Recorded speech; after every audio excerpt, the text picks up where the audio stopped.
I don't think any of you know what it means to be a true villain. I've been watching Matthew for years, studying him, learning from him. I followed him to the ends of the earth, and yet, all he does is this. Audio, he says. Audio influence, he claims. It means nothing to me.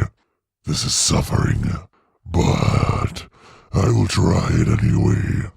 You can sponsor me, Supreme Lord and Leader Cornelio, the villain that dealios all day and night here on True TV Radio. Is this how you do it? Is this how you become famous as a villain? Is this what it takes these days? Outrageous. I hate this. I should have retired in Kentucky with my mom.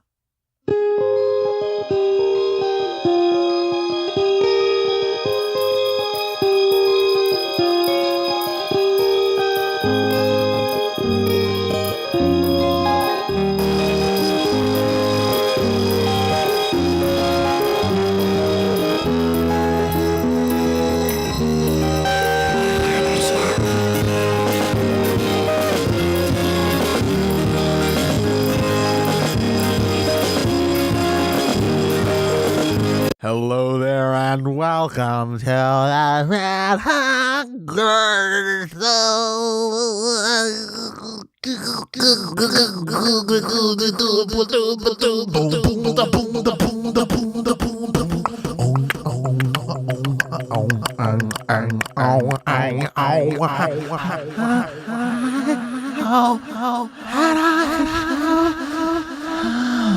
It's a mess.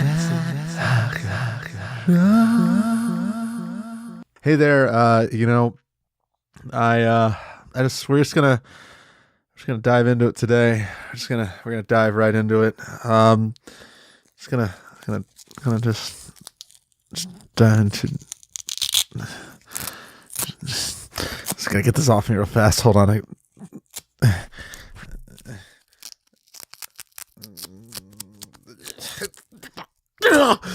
Okay, all right. Breathe in. Breathe out. Breathe in. Breathe out. Breathe in. Breathe out. Breathe in. Breathe out. All right, that was good. All right, I'm ready to do the podcast now. Sorry about that. A little bit of prep work today. We got some bases out in the field with some dialogue that we need to put out there. Some dialogue, baseball boys, some D boys. I'm gonna get those D boys out there as soon as possible. Or the Dial Boys. I like the Dial Boys. It sounds like a good gang name, like me and the Dial Boys are gonna rough you up, kid. You better give us your money, kid. You better give us a pension plan, kid. You better give us a 401k option, kid, or your dog's gonna get it. Like a nice, the Dial Boys. So me and the Dial Boys we're gang. That's what's happening. Sorry, a little tired. You know what? I don't really understand why the Americas are so obsessed with mallards, and maybe I'm overreacting on this a little bit, and I feel like I have my overreaction voice here. And stop me if I'm going too far here, but it just seems like most of the east and central hemispheres are and the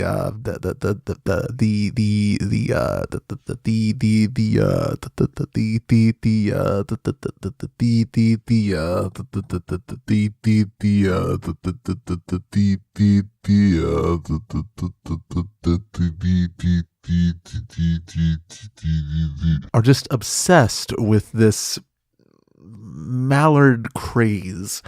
I feel like every home you go into that houses someone who is over the age 40, you will find a picture of a mallard. And it got me thinking, is this sort of a fascist utopia for ducks?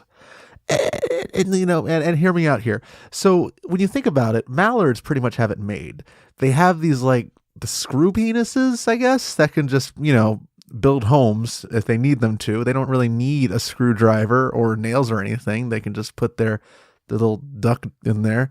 And then that's a little weird and uncomfortable. I'm not trying to, the point being is that they have little screws that stick out of their bodies that just jettison out. And hey, that's cool. I don't have that. I don't really think anyone does, to be honest with you.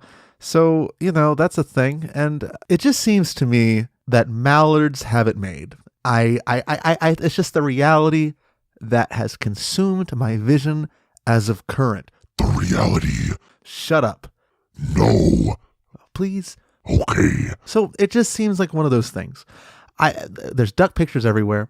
You go anywhere, boom, duck picture. You go into your mother's home, boom, duck picture. You go into your grandmother's home, boom, duck picture. You go into your great-grandmother's casket, boom, duck picture. They are everywhere. You can't escape them, which means, and I don't really see mallards being prevalent in this age group. And then, in the younger people, the younger folks, the peeps, the hood, you know what I mean? You don't see mallards there.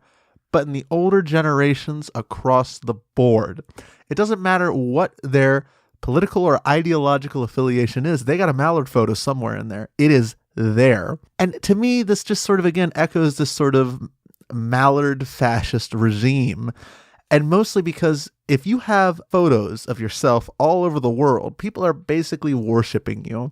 So the question is, what is the duck to Hitler ratio concerning mallards in homes today versus Adolf Hitler's portrait in Nazi Germany?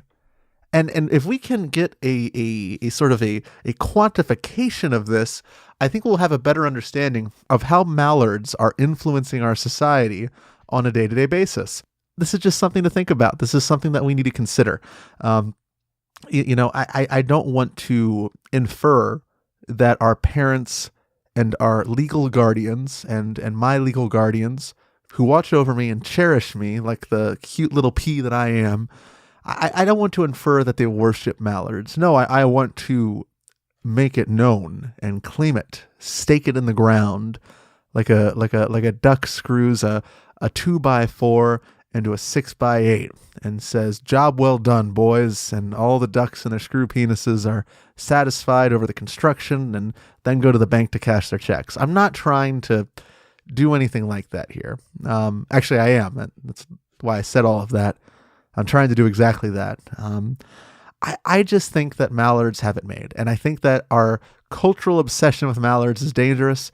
And I really don't know what to do about it. I want to say that I have the answer here. I want to say that this is where we need to be right now, together here. But I don't know. I think it's strange. I think it's unfortunate.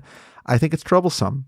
These are words that I'm using to describe how I feel about this thing. And as I present these words to you, I imagine you're absorbing them and responding to them in kind by writing letters to your local duck habitat so that they can burn it down and remove the mallards from the environment as quickly as possible.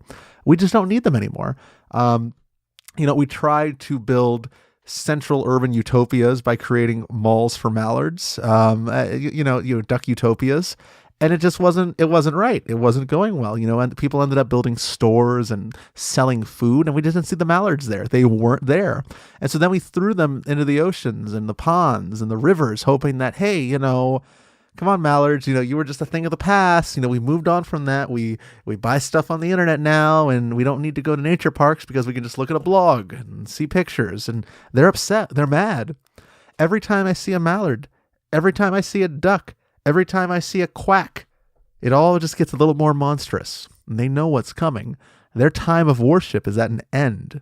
So maybe we shouldn't be concerned. Or should we? I don't know if this regime of mallards is going to get more or less dangerous as we move on from them. Surely as you snuff out an animal's last breath, it becomes wild, right? I mean, it doesn't simply lay down and give up. It fights with every particle within it. Just screaming and bemoaning the enemy that is putting it down.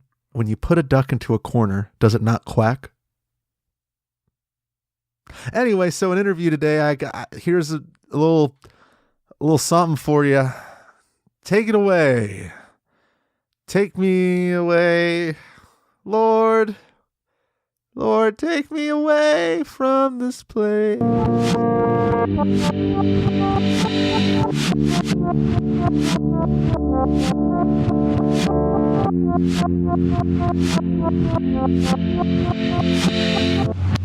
I'm doing very well. I'm sure there's going to be nothing bad I say, he says. What, an interview? It's pretty simple.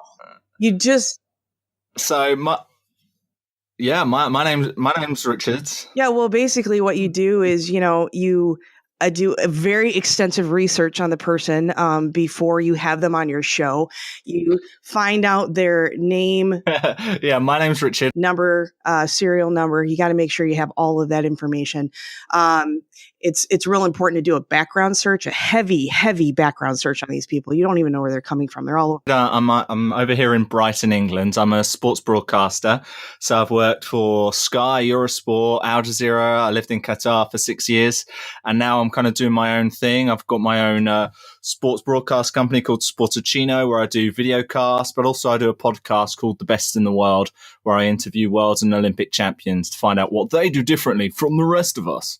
And then what you do is you go to the library for a good 4 to 7 weeks prior to the interview itself, and make sure that you do extensive research on the things they like, the things that their grandparents like. You have to get through to all of that to really ask the basic questions when you get them on your show. Things like, what is your podcast? I mean, and you won't know what those answers are without having all of this research. So I'm assuming you've done all that, correct?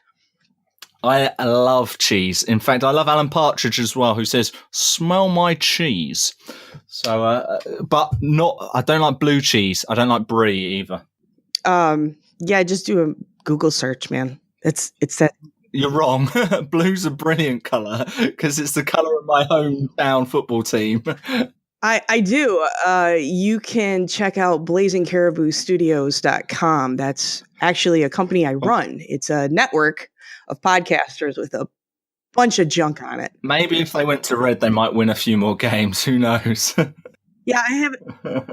Yeah, it does. You have to get a little bit more into like Patreon, and you got to help, give us a little bit of money and stuff like that. But yeah, it'll come. It'll come. Trust me. I would be a mathematician, Matt. That was my background, and then I realised I actually love sports, however useless I am at them. And then I was like, well, let's see where I can go with it. So I'd most probably be with my nose in a spreadsheet right now, not talking to you. Kari. IRAK. Kari. Yeah. Iraq. It is. I can't give you alternative universes, but as far as I'm concerned, I think there's 20 different worlds in the Arrowverse in Flash. So I'm going with 20. Probably not. I didn't vote for George Bush, but hey, whatever. No, I reckon they're probably all dead.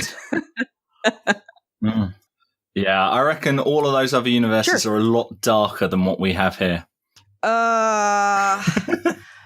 I'm going to go ahead and say the Vampire Hunter should probably win this one. I'll think about it. I mean, you're going back to simple things like abortion versus the Vampire Hunter. Is that what I'm assuming you're talking about?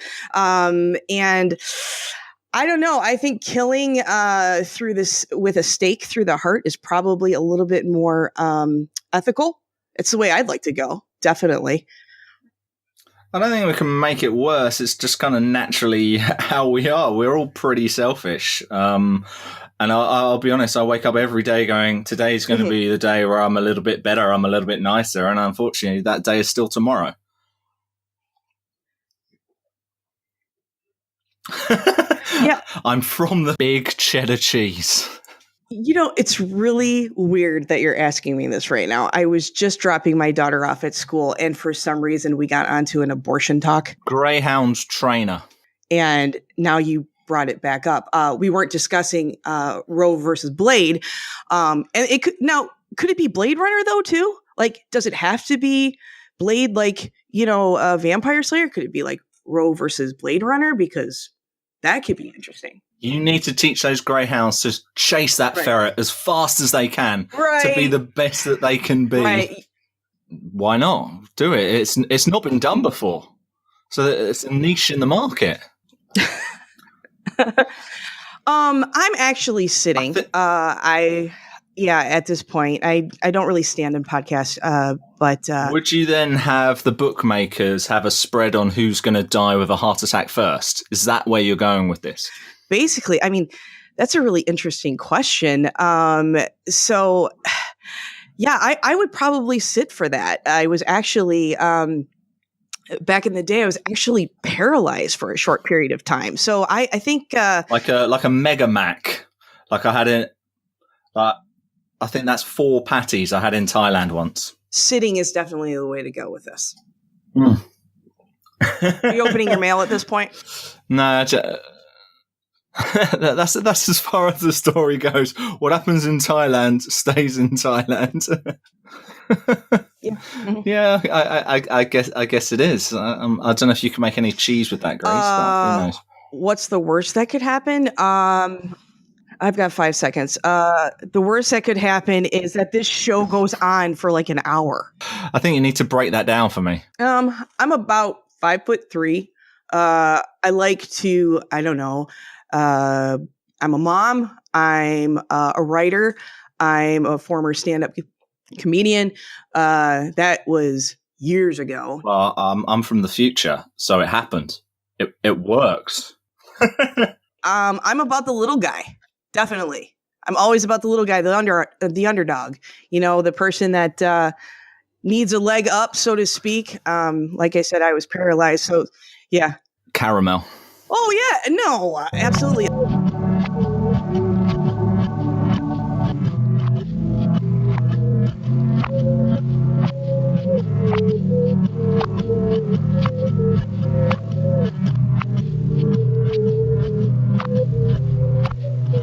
I don't understand why animals get all the food that makes your teeth clean.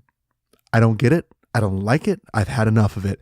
Humans have to buy toothbrushes. We have to buy floss. We have to buy dump trucks. We have to buy all sorts of utensils and things that are necessary for cleaning teeth. I am tired of some man in a white outfit in a building that I've never been into in my life that I don't understand, just putting utensils in my mouth and cutting me open and doing surgery on parts of my body that I haven't even explored yet, and making me feel things that I haven't felt before, and doing it every week. And I'm tired of dentists. I've had enough of them. I've had enough. I am tired of my annual government-issued, federally funded checkup. Enough is enough. Why do animals just get to eat food and their teeth are shiny, sparkling clean? How come young boys get sent into laboratories to have hours of experiments conducted on them where their flesh is ripped apart, their feet are licked and spat on by old congressmen and hounds of the media just coming in there and doing things, unspeakable things that someone shouldn't do? Why is that? What's up with that? How come this cat over here can just eat a little chewy bite and suddenly sparkly white? How come I have to go to the nearest floss factory and go in there and fight 6 or 7 dudes and choke them out using string, hoping to God that one of them doesn't kill me in the process, just so I can obtain my state-issued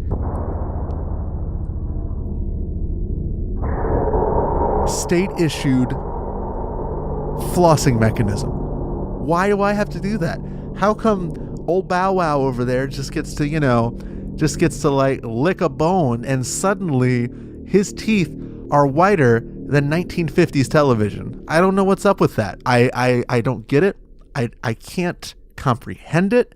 It bothers me. It frustrates me. It just, I've had enough. How come I have to, when I want to get a toothbrush, I have to sacrifice Three young ones. Three of them. Just off the street. I gotta find them. Imagine being a parent in that world, having to bring a child into the world thinking someone's going to take my kid, someone's going to sacrifice them to the toothpaste god. To the toothbrush stand. The toothbrush stand.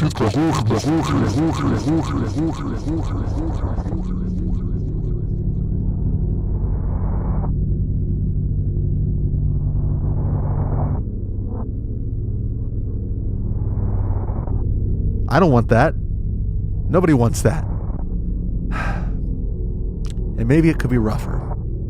Maybe I need to look at the bright side of these things, you know.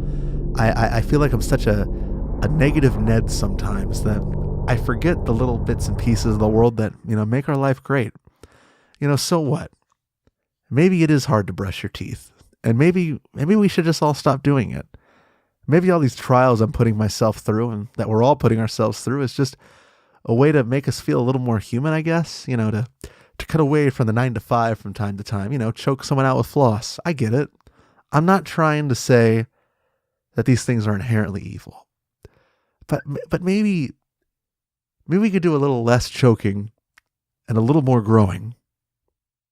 That's how I feel. For me,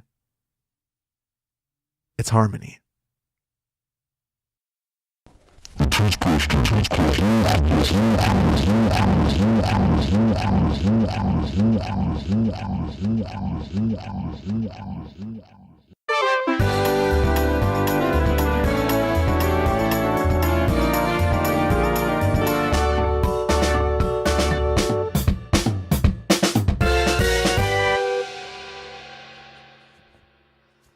I just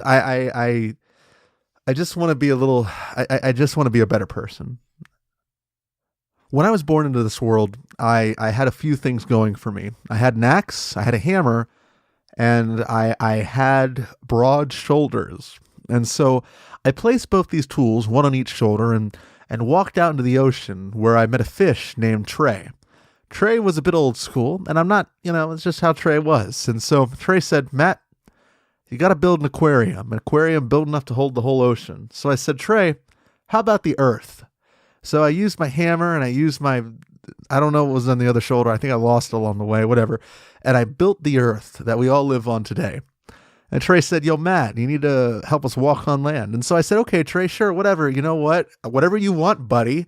And so I took the earth and I hammered in some dirt legs onto Trey, and Trey ate them. So then I took some rock legs and I hammered those into them, and then Trey ate those. And so finally I killed Trey and made a new Trey named Trey 2.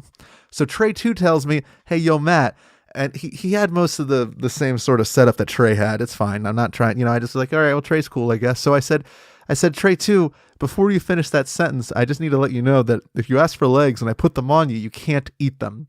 And he said, okay. So I put some cement legs on him. I got some cement from the cement store, and I put him on Trey, and Trey walked on the land. He said, yo, Matt.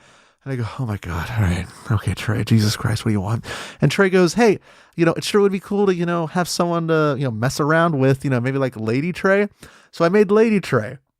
And so Lady Trey and Trey 2 start banging all over the earth, start populating with little fish people. And then I realized that the fish people were kind of, you know, they're kind of ugly because they're fish people. So then I made them full people. And then one guy comes up to me and he goes, hey, I want to make 10 commandments. And I said, well, that's weird. Don't do that. And so we made 10 commandments. And then another guy came up to me and was like, hey, I want to build a boat. And I said, okay. And so I built a boat, and I said, well, you used to be a fish person. You don't really, it's all like built in. He said, well, I really don't like that. I don't like that my history's fish people. Can you do something about that? And I said, okay, all right. And so then I took care of that problem, and I got rid of all the people that remembered anything, including him. And so all I was left with this boat. So I made boat people, and they didn't work out. So I dug up a fish person, and then I brought him back to life, and he was screaming and screaming. He wouldn't stop. So I hit him with a rock, and I was hoping no one would notice. So then I threw the body into the stratosphere. I don't know where that went. But it turns out that actually created the sun. So this all sort of seems a little wishy-washy, but you know, I think it's important people understand that creating something takes time and it takes mistakes. Nothing's perfect immediately. You got to go through some flaws. You got to flex things out a little bit. You got to flesh it out, just like flesh. You know, you got to flesh out the flesh. You gotta flesh the flesh, flesh the flesh, flash the flesh, flesh the flesh, the flesh. And that's how I made you. Anyway, thanks for tuning in today. I'm Matt Hawker. You can follow me on Twitter at twitter.com/MattHawkerShow, Facebook.com/The Matt Hawker Show, and Patreon.com/The Matt Hawker Show. Also, I'm on Podchaser, where you can review me. Please review me. Just give me a review. Just a little review. I sell shirts that have the Matt Hawker Show on it. You can buy the shirts if you want. They're shirts. Oh, they are Shirty McShirt. I'm thinking about them right now. I just want to wear one. Just put it on me. Put it on me. That's right. Get it on tight. I want to wear that shirt tomorrow.